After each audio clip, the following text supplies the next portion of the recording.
బులెటిన్లో మరో బ్రేకింగ్ చూస్తున్నాం. కాంగ్రెస్ ఎమ్మెల్సీ అభ్యర్థులు మహేష్ కుమార్ గౌడ్, బల్మూరి వెంకట్ తమ నామినేషన్లు దాఖలు చేశారు. నామినేషన్లు వేసేందుకు అసెంబ్లీ చేరుకున్న వీరు అసెంబ్లీలో నామినేషన్ వేశారు. అభ్యర్థులను బలపరిచేందుకు డిప్యూటీ సీఎం భట్టి, మంత్రులు ఉత్తమ్, పొంగులేటి అసెంబ్లీకి వచ్చారు. మంత్రులతో పాటు ప్రభుత్వ విప్లు, ఎమ్మెల్యేలు కూడా అసెంబ్లీకి వెళ్లారు. ఇక ఈ నెల 29న పోలింగ్, అదే రోజు ఫలితాలు రానున్నాయి.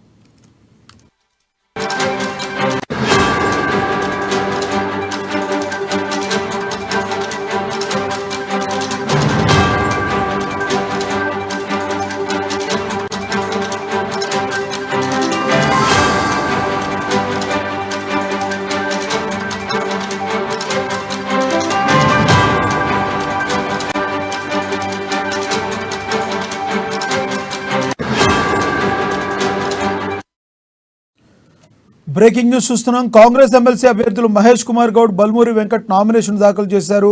నామినేషన్ వేసేందుకు అసెంబ్లీ చేరుకున్న వీరు అసెంబ్లీలో నామినేషన్ వేశారు. అభ్యర్థులు బలపరిచేందుకు డిప్యూటీ సీఎం భట్టి, మంత్రులు ఉత్తమ్, పొంగులేటి అసెంబ్లీకి వచ్చారు. మంత్రులతో పాటు ప్రభుత్వ విప్లు, ఎమ్మెల్యేలు కూడా అసెంబ్లీకి వెళ్లారు. ఇక ఈ నెల 29న పోలింగ్, అదే రోజు ఫలితాలు కూడా రానున్నాయి.